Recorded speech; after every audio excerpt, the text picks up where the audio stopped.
کے نبی فرماتے ہیں جس نے کسی کا دل توڑا اسے اللہ جہنم کا حقدار بھی بنا دے گا۔ اب بتاؤ، ہم سانسیں لے رہے ہیں رشتوں کو توڑ کر، اب یہ بات سچی ہے کہ نہیں؟ ہم پھنسے کہ نہیں پھنسے؟ پھنس گئے۔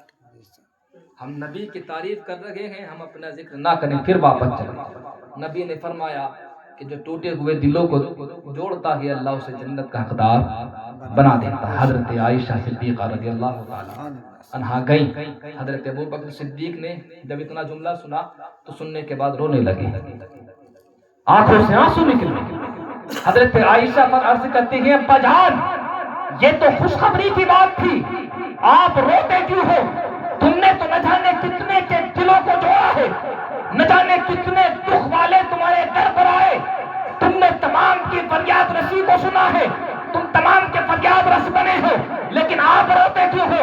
کہا عائشہ تم نے ایک پہلو کو سنا ہے، میں اس بات پر رو رہا ہوں کہیں ایسا نہ ہو کہ میری وجہ سے کسی کا دل ٹوٹ جائے اور اللہ مجھے جہنم کا حقدار بنا دے، لیکن ایسا نہیں ہو سکتا۔ ارے صدیق اکبر تو وہ ہے کہ جن کی شان اللہ قرآن میں نازل فرماتا ہے، اور اللہ نے قرآن میں جن کی بات کو ذکر فرما دیا تو ان کا مقام کیا ہوگا؟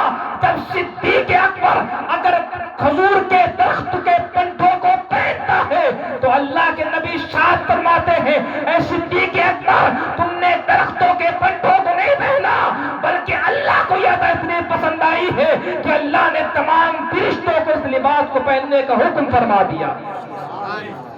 صدیق اکبر تو وہ ہے کہ جو پہن لے تو اللہ اسی لباس کو فرشتوں کو پہنا دے۔ کھجور کے درخت کو ایک بار حضرت ابوبکر صدیق پہن کر آ گئے، اس کے پنٹے چوڑے چوڑے ہوتے جسم پر لپیٹ کر لے آئے اور تمام مال نبی کے قدموں پہ قربان کر دیا۔ کہا یا رسول اللہ یہ تمام مال ہے آپ کے لیے، تمہارے قدموں پہ قربان ہے۔ کہا جسم پر کیا ہے؟ کہا یہ کھجور کے پنٹے ہیں۔ کھجور کے پنٹے دیکھ کر کہا کپڑے نہیں؟ کہا نہیں سب کچھ تو یہاں ہے۔ کہا کھانے کے لیے پینے؟ کہا نہیں کچھ نہیں۔ جو اللہ پیدا کر کے کھلا سکتا ہے وہ ابھی بھی سانسیں چلا سکتا ہے۔ حضور نے جب اتنا سنا تو چہرے پر مسکراہٹ ظاہر ہوئی۔ حضرت ابوبکر صدیق عرض کرتے ہیں یا رسول اللہ ہنسنے کا سبب کیا ہے؟ کہا میں نے تمہارے پیچھے جبریل کو دیکھا، سبحان اللہ، تمہارے پیچھے جبریل کھڑے ہیں، جو لبادہ تم نے پہنا ہے وہی لبادہ پہن کر جبریل کھڑے ہیں، اور جبریل کہہ رہے ہیں یا رسول اللہ آج اللہ کو حضرت ابوبکر صدیق کا یہ لبادہ اتنا پسند آیا ہے کہ تمام فرشتے آج اسی لباس کو پہنے ہوئے ہیں، سبحان اللہ۔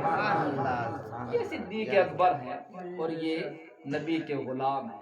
ہم بھی تو غلام، لیکن ہم ویسے نہیں، ہمارا معاملہ تھوڑا الگ ہے۔ تو اللہ کے نبی صلی اللہ تعالیٰ علیہ وسلم کی تعریف جتنی کرو یہ مردہ دل بھی زندہ ہوتے۔